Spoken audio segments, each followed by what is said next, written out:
27वीं आईनी तरमीम के ज़रिए 6-7 ऐसे बड़े नुकात हैं जिसके ऊपर जब तक एक सियासी तस्फिया ना हो जाए तो बाज़ मामलात के ऊपर तनाज़ा जो है कौमी सतह के ऊपर परेशानी का बायस बन सकता है। गो हुकूमत इस वक्त इस पोजीशन में है कि वो सेम पेज की वजह से या एक हाइब्रिड मॉडल की वजह से कौमी असम्बली और सेनेट दोनों जगहों से नंबर पूरे हैं या नहीं है इस बहस में जाए बगैर। वैसे नंबर भी उनके पास कौमी असम्बली में पूरे हैं और सेनेट के अंदर 3 जो कम है वो पूरे कर लेंगे आसानी से, तो वो पास करवा लेंगे, वो उनके पास इशू नहीं आएगा। लेकिन उसके अंदर इशू ये है कि आईनी अदालत का क़याम है, आर्टिकल 243 के अंदर तरमीम है, NFC अवार्ड को रिव्यू करना है, यकसा निसाब तालीम है, पॉपुलेशन कंट्रोल के ऊपर इक़दाम है और इसी तरीके से एग्जेक्टिव मजिस्ट्रेसी उसका दोबारा से आगाज़ है। किसी ज़माने में ख़त्म किया था हमने एग्जेक्टिव को और जुडिशरी को अलहदा से किया था, लेकिन अब दोबारा हम कह रहे हैं कि नहीं, एग्जेक्टिव को अंदर से दोबारा से इंगेज करना है। तो ये कुछ ऐसे मुतनाज़ा इसमें से 1-2 नुकात बन सकते हैं मुमकिन तौर पर जो कौमी सतह पर परेशानी का बायस बन सकते हैं। हो सकता है सारे नुकात ही बड़े अच्छे हों, अगर इसके ऊपर सियासी इत्तफाक राय हो जाए कि हमने कैसे आगे बढ़ना है तो फिर आप एक रास्ता निकाल लेते हैं। अगर 1 बाई 1 लेने तो आईनी अदालत के ऊपर किसी ज़माने में मोहतरमा अल्लाह पाक उनके दर्जात बुलंद फरमाए, किसी ज़माने में उन्होंने इसकी तजवीज़ पेश की थी। तजवीज़ पेश करने के पीछे उस वक्त के महरक़ात ये थे कि इफ्तिखार मोहम्मद चौधरी या रिसेंट पास में चले जाएँ तो जस्टिस बंदयाल या जस्टिस साकिब निसार जैसे जजेस सुप्रीम कोर्ट में बैठ के एक पार्टी के हक़ में फ़ैसला करते थे, दूसरी को फ़िक्स करते थे। इफ्तिखार मोहम्मद चौधरी के ज़रिए पीपल्स पार्टी को कमज़ोर किया गया था, नून लीग को वो सपोर्ट करते थे और पीपल्स पार्टी की कमर तोड़ दी थी इफ्तिखार चौधरी ने।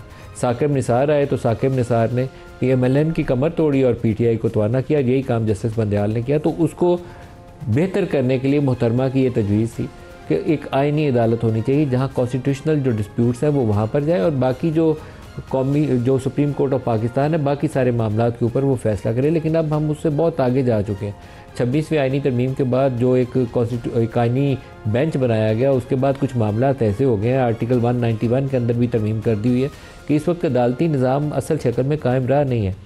जो जुडिशरी की इंडिपेंडेंस है उसके ऊपर कोई हर्फ नहीं होना चाहिए। जजेस की तैनाती और आईनी बेंच ये जो बनाने के अंदर भी हुकूमत ने एक जो कमेटी का तस्वुर दिया उसके ऊपर हुकूमत के हमायत याफ्ता अरकान को बरतरी हासिल हो जाती है, जिस वजह से वो अपनी डिसीजन मेकिंग के ऊपर हावी हो जाते हैं और अपनी पसंद का फ़ैसला कर लेते हैं। कोई भी आईनी मामला हो जिसके ऊपर बेंच तश्कील देना और वो बेंच तश्कील देने वालों में अगर अटॉर्नी जनरल भी बैठा हो, लॉ मिनिस्टर भी बैठा हो, वकील भी उनकी पसंद का एक अंदर बैठा हो, तो वो बरतरी जो है वो उस फैसले के ऊपर अल्टीमेटली उस बेंच की तश्कील के ऊपर असरअंदाज हो जाती है। NFC अवार्ड एक मुतनाज़ा इशू है, इसको रिव्यू आपको करना है, लेकिन इसको रिव्यू लाजमी करना पड़ेगा। इसलिए कि सूबे इजाफी वसाइल लेकर बहुत खुश हैं, उनको अपने वसाइल जनरेट नहीं करने पड़ते, रिसोर्स मोबिलाइजेशन नहीं करनी पड़ती, एक्सपेंडिचर कंट्रोल के लिए भी कोई एफर्ट नहीं करनी पड़ती। वफाक से लगी बंदी रकम आती है और उनकी मौज लगी हुई है। कचरे के डब्बों से लेकर तमाम हाईवेज़ के ऊपर पोस्टर और तस्वीरें छापने के ऊपर अरबों रुपया खर्च कर देते हैं और ये दुरुस्त नहीं है। वफाक के पास वसाइल नहीं है, वफाक सारा पैसा जो है वो डिफेंस के लिए भी बोरो करता है और जितने कर्जे लिए हुए हैं उसके इंटरेस्ट पेमेंट्स के अंदर जो रेवेन्यू इकट्ठा करते हैं बड़ा हिस्सा इंटरेस्ट पेमेंट्स में चला जाता है। तो NFC आपको रिव्यू करना है। 243 के ऊपर अगर आप हुकूमत के लोगों से पूछें तो मैं जिससे पूछता हूँ तो वो कहते हैं कि पाकिस्तान ने जंग जीती हुई है, इंडिया को शिकस्त दी है। तो बहुत अच्छा अल्लाह ताला ने पाकिस्तान के ऊपर करम किया और जिन्होंने ये जंग का प्लान किया था, इसके ऊपर मेहनत की थी, सालों साल प्रैक्टिस की थी, उन सारों को शाबाशी है जिन्होंने पाकिस्तान को फ़तह याब कराया। और उस अल्लाह का शुक्र है जिसने पाकिस्तान को ये कामयाबी अता फरमाई कि भारत के साथ जहाज़ गिरे और उसको दुनिया में हज़ीमत का सामना करना पड़ा और अल्लाह पाक ने पाकिस्तान को वो कामयाबी अता फरमाई। लेकिन मैं पूछता हूँ कि वो कामयाबी हुई, लेकिन ये 243 में आप क्या करेंगे? वो कहते हैं कि इससे यकसुई आएगी, एक यूनिटी पैदा होगी, यकसा निसाब तालीम। अब निसाब तालीम के ऊपर पिछले 10-12 सालों से PTI ने भी इसके ऊपर काफ़ी काम किया था। उसके ऊपर मेरे कुछ बुनियादी इतराज़ात हैं, वो बेसिक एजुकेशन से लेकर ऊपर तक आ जाएँ। जो बच्चे हमारे आजकल सबसे मॉडर्न एजुकेशन है आपकी जो कंप्यूटर साइंस के अंदर बच्चे पढ़ते हैं या डॉक्टर्स बनते हैं या इंजीनियर्स बनते हैं, उनको हम कंपलसरी ज़्यादा और की एक तरमीम है, उनको इस्लामियात भी पढ़ाते हैं, मुतालिया पाकिस्तान भी पढ़ाते हैं और अंग्रेज़ी भी पढ़ाते हैं। अंग्रेज़ी में किसी हद तक मान लेता हूँ कि आप उनको स्पोकन इंग्लिश पढ़ाएं ताकि उनको आगे एडवांस एजुकेशन में दुश्वारी ना पेश आए। लेकिन मुतालिया पाकिस्तान और इस्लामियात जो बच्चा माँ की गोद से वो उसके अंदर हमने घोल के पिलाया हुआ है, वो निकल नहीं सकता उसके अंदर। तो उसको बजाय ये कि हम आर्टिफिशियल इंटेलिजेंस पढ़ाएं, उसको AR पढ़ाएं, उसको वर्चुअल रियलिटी के ऊपर पढ़ाएं, हम उसका पूरा एक जो सेमेस्टर है इन 3 मॉड्यूल्स के अंदर ज़ाया करते हैं। तो आप इसको नॉन एग्ज़ाम सब्जेक्ट्स बड़े आसानी से बना सकते हैं। हायर एजुकेशन इस रिफॉर्म्स के ऊपर काम नहीं करता। बच्चों को एक्स्ट्रा स्पेशलाइज्ड टीचर्स चाहिए इन सब्जेक्ट्स के लिए। हर एक जिस भी आप चले जाएँ ना डिसिप्लिन में, आप लिटरेचर में चले जाएँ तो लिटरेचर के बच्चों को यहीं पे इस्लामाबाद के अंदर एयर यूनिवर्सिटी मैथ्स और स्टैट्स भी पढ़ाती है, और कुछ ऐसे चाइनीज़ लैंग्वेज भी पढ़ाती है जो इंग्लिश लिटरेचर के बच्चे हैं। और जो आपके सॉफ्टवेयर इंजीनियरिंग के बच्चे नस्ट यूनिवर्सिटी, जो हमारी पाकिस्तान की बेस्ट यूनिवर्सिटी है, वहाँ पढ़ने जाते हैं, तो उनको भी ऐसे ऐसे सब्जेक्ट्स पढ़ाए जाते हैं। 2-3 कम अज़ कम उसमें से इजाफी सब्जेक्ट्स हैं, और 2-3 हमने ये मुतालिया पाकिस्तान और इस्लामियात जैसे रखे हुए हैं। तो हमें करिकुलम रिफॉर्म की ज़रूरत है, लेकिन क्या सेंट्रलाइज करने से बेहतर होगा? तो पहले 70 सालों में हमने बेहतर क्यों नहीं किया?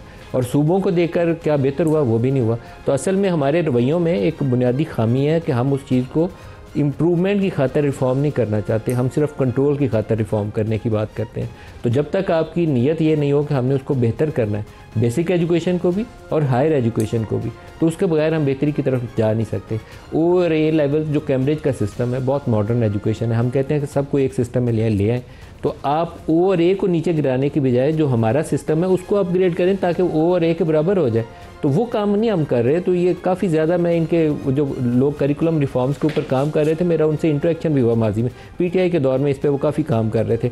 उस वक्त हमारी इस्टेब्लिशमेंट को बहुत शौक था कि बेसिक एजुकेशन में ये एक रहना चाहिए, यकसा निसाब रहना चाहिए। मुझे एज ए मेट्रो प्रिंसिपल उससे इतफाक़ है, लेकिन अप्रोच सिर्फ यह है कि वो कंट्रोल किसका होगा, तो उससे आप रिफॉर्म नहीं कभी भी ले सकते, बेहतर नताइज कभी नहीं आते। पॉपुलेशन कंट्रोल के ऊपर आ जाएं तो पॉपुलेशन कंट्रोल के ऊपर भी स्टोरी से डिफरेंट नहीं है। हमारा सोशल एक्शन प्रोग्राम बनाया गया था 90s में, और उसके अंदर भी जो बुनियादी अहदाफ थे आज तक कभी हम हासिल कर ही नहीं सके, क्योंकि हम उन चीज़ों के ऊपर काम करने पे यकीन नहीं रखते जिससे एंड रिज़ल्ट आना है या पॉपुलेशन वेलफेयर एक्चुअली होनी है। सेफ़ ड्रिंकिंग वाटर हो, सैनिटेशन हो, मेल न्यूट्रिशन के इश्यूज़ हों या पॉपुलेशन कंट्रोल हो, ये पाकिस्तान का कौमी मुफाद है, ये किसी का इंडिविजुअल का नहीं है। लेकिन इसके ऊपर हमारा जो प्रोग्राम है या एक आगे बढ़ने का जो एक अमल है, उसके ऊपर हमारे पास बेहतर हिकमत अमली मौजूद नहीं है।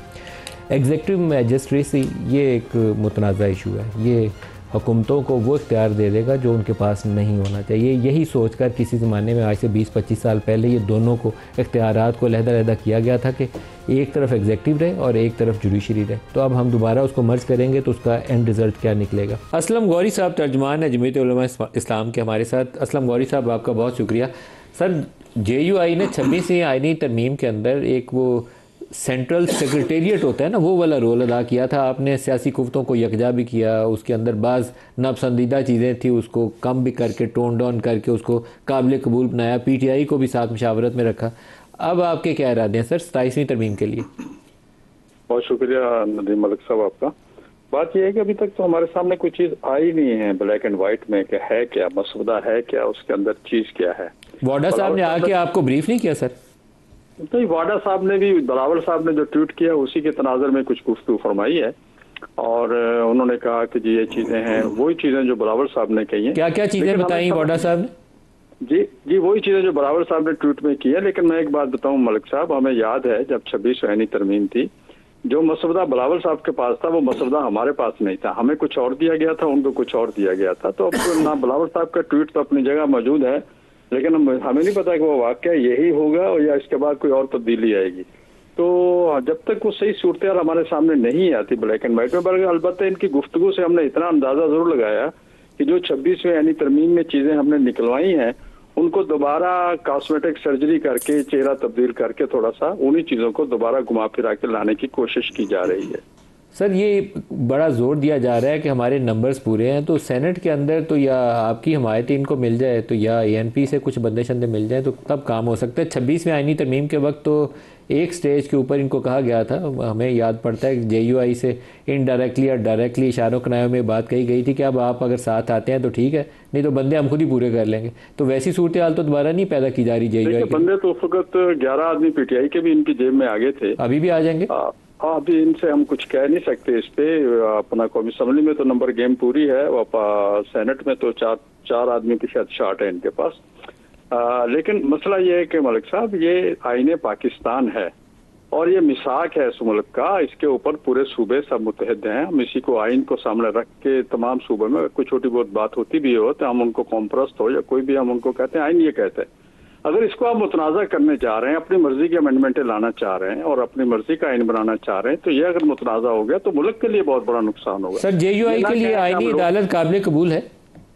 देखिए, ये मिसाक जमहूरियत में उस वक्त तो हमने इसको साइन किया था और ये हमने इस वक्त कहा भी था इनको, और मौलाना साहब ने पार्लियामेंट में स्पीच में भी कहा था कि आईनी अदालत होनी चाहिए। लेकिन ये फिर PTI के दबाव पे, PTI के दोस्तों के कहने पे हमने जो सारा आईनी बेंच बनवाया, ये PTI की ख्वाहिश पे बना था। हमारी ख्वाहिश तो उस वक्त आईनी अदालत की थी। अब देखते हैं, अगर आईनी अदालत बना ये कहते हैं तो आईनी अदालत के खदो खाल क्या है वो भी तो देखने पड़ेंगे ना। और सर आर्टिकल 243 के अंदर जो तरमीम का जिक्र है वो आपको वाज़ेह है कि क्या चीज़ तरमीम होने जा रही है? नहीं, बिल्कुल हमें वाज़ेह नहीं है, बस सुनने में आ रहा है, जैसे आप कह रहे हैं इसी तरह दूसरे दोस्त कह रहे हैं, लेकिन हमें तक कोई वजाहत चीज़ सामने नहीं आ रही। और ये सही चीज़ आप देखेंगे। और दूसरी बात मलिक साहब, हमारे यहाँ पार्लियामेंट के जो अदारे हैं वो फैसले करते हैं, शख्सियत कोई नहीं फैसला करती। हमारे पास जैसे कोई मसवदा आएगा हम अपने फौरतौर पर इजलास बुलाएंगे और फिर अपना ओपिनियन इख्तियार करेंगे, उसके मुताबिक फिर आगे चलेंगे। असलम गौरी साहब, बहुत शुक्रिया।